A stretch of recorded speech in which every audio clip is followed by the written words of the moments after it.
नमस्कार दोस्तों, बुद्धा से इंस्पायर्ड यूट्यूब चैनल में आपका दिल से स्वागत है। दोस्तों, यह कहानी बड़ी ही शिक्षाप्रद, महत्वपूर्ण और ज्ञानवर्धक है। मेरा आपसे निवेदन है कि कहानी के अंत तक हमारे साथ बने रहे। यह कहानी एक युवा की है जिसका नाम राहुल था। राहुल का जीवन सामान्य था, लेकिन उसे हमेशा ऐसा लगता था कि उसे जीवन में कुछ खास करना चाहिए। उसे लगता था कि वह अपने जीवन में कुछ कमी महसूस कर रहा है। वह अक्सर सोचता था कि उसे क्या करना चाहिए जिससे उसका जीवन सार्थक हो सके। राहुल ने कई बार अपने दोस्तों और परिवार के सदस्यों से सलाह मांगी, लेकिन उसे कोई संतोषजनक उत्तर नहीं मिला। उसके दोस्तों ने उसे अपने करियर पर ध्यान देने और पैसे कमाने की सलाह दी, जबकि उसके परिवार के सदस्यों ने उसे शादी करने और एक खुशहाल परिवार बनाने की सलाह दी। राहुल को यह सब सुनकर भी संतोष नहीं मिला।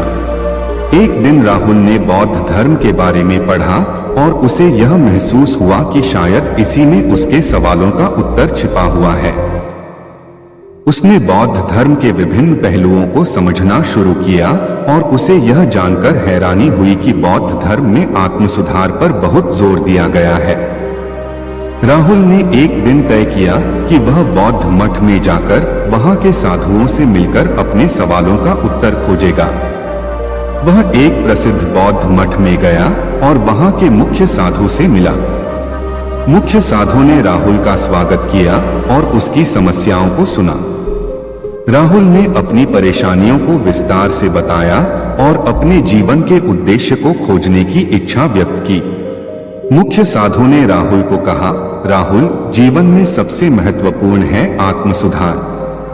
जब तुम स्वयं को सुधारते हो, तभी तुम अपने जीवन को सार्थक बना सकते हो। खुद को बदलने का प्रयास करो, न कि दूसरों से उम्मीद करो कि वे तुम्हारे लिए कुछ करेंगे।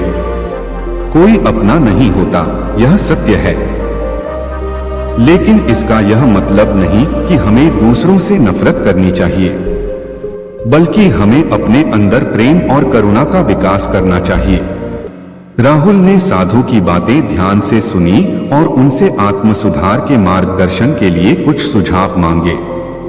साधु ने उसे ध्यान, साधना और आत्मावलोकन का अभ्यास करने की सलाह दी। उन्होंने कहा, ध्यान से तुम अपने मन को शांत कर सकते हो और अपने भीतर की आवाज को सुन सकते हो। साधना से तुम अपने शरीर और मन को नियंत्रित कर सकते हो। आत्मावलोकन से तुम अपने दोषों और कमजोरियों को पहचान सकते हो और उन्हें सुधार सकते हो। राहुल ने साधु की सलाह मानकर ध्यान और साधना का अभ्यास शुरू किया। उसने हर दिन कुछ समय ध्यान में बिताना शुरू किया और अपने विचारों को शांत करने की कोशिश की। उसने अपने जीवन की घटनाओं पर आत्मावलोकन किया और अपने दोषों को पहचाना। धीरे धीरे उसने अपने अंदर सकारात्मक परिवर्तन महसूस किया। एक दिन राहुल ने मुख्य साधु से फिर से मुलाकात की और अपने अनुभव साझा किए। उसने कहा, गुरुजी, मैंने ध्यान और साधना का अभ्यास किया और आत्मावलोकन किया। मैंने अपने अंदर कई दोषों को पहचाना और उन्हें सुधारने का प्रयास किया। मैं अब अपने जीवन में अधिक संतोष और शांति महसूस कर रहा हूँ। मुख्य साधु ने राहुल की बात सुनकर उसे आशीर्वाद दिया और कहा, राहुल, तुम सही मार्ग पर हो। आत्मसुधार एक निरंतर प्रक्रिया है। हमेशा याद रखना कि जीवन में सबसे महत्वपूर्ण है खुद को बदलना और अपने अंदर सकारात्मकता का विकास करना। जब तुम खुद को बदलोगे तो तुम्हारे आसपास की दुनिया भी बदल जाएगी। राहुल ने गुरुजी की बातों को ध्यान में रखा और अपने जीवन में आत्मसुधार की यात्रा जारी रखी। उसने अपने अंदर प्रेम, करुणा और शांति का विकास किया और अपने जीवन को सार्थक बना लिया। वह अब दूसरों के साथ भी अपने अनुभव साझा करता और उन्हें आत्मसुधार के मार्ग पर चलने के लिए प्रेरित करता।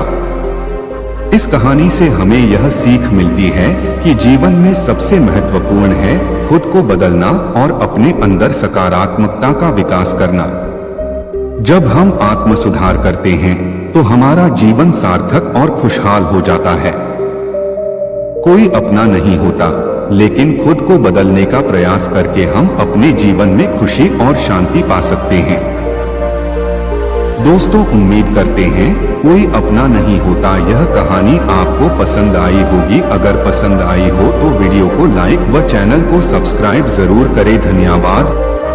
ओम बुद्धाय नमो।